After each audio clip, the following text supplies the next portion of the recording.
Hi అండి, welcome to my channel Lalitha's food corner. ఈరోజు మనం చికెన్ కర్రీ ఎలా చేయాలో తెలుసుకుందాం.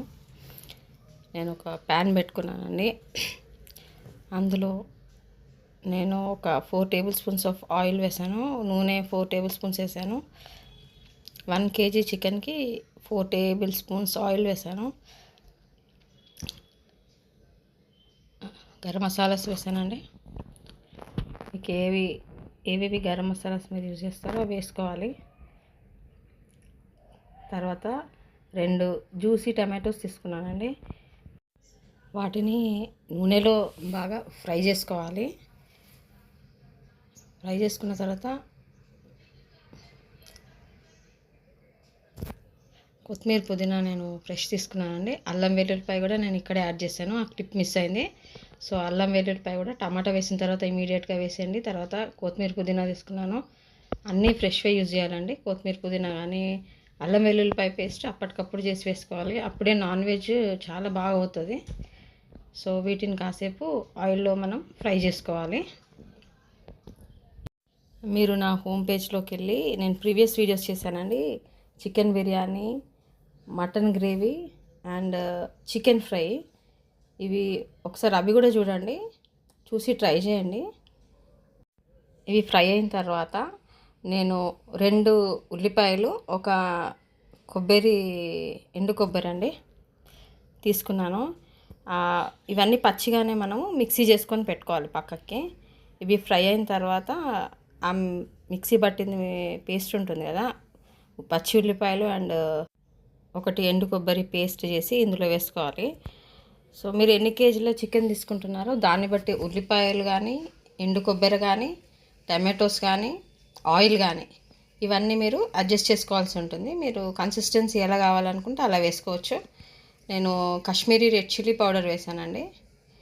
ఇది 4 TSP 4 టీ స్పూన్స్ వేసాను. ఇది కలర్ ఉంటుందండి, కారం అస్సలు ఉండదు. మనం హోమ్ మేడ్ కూడా దీంతో పాటు యాడ్ చేసుకోవచ్చు. నేను సాల్ట్ వేసాను, తర్వాత పసుపు వేసాను. సాల్ట్ పర్ టేస్ట్ మీరు ఎంత సాల్ట్ తింటారో దాన్ని బట్టి వేసుకోండి. నేను 1 kgకి 3 టీ స్పూన్స్ వేసాను. తర్వాత ఈ పేస్ట్ని బాగా పచ్చివాసన పోయే వరకు ఫ్రై చేసుకోవాల్సి ఉంటుంది.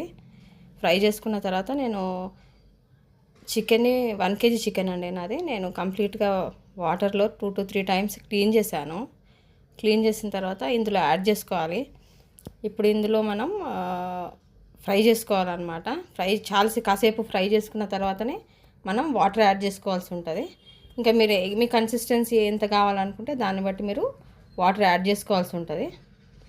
దాన్ని కాసేపు మనము అలాగే పెట్టి కొంచెం అది ఉడికేలా చూసుకోవాలి. ఇప్పుడు ఇది కాసేపు స్టవ్ మీద అలాగే పెట్టిన తర్వాత దీని మీద మనం విజిల్ పెట్టుకోవాలి. విజిల్ పెట్టుకున్న తర్వాత నేను చికెన్కి 3 విజిల్స్ వచ్చేలా చూసుకుంటానండి.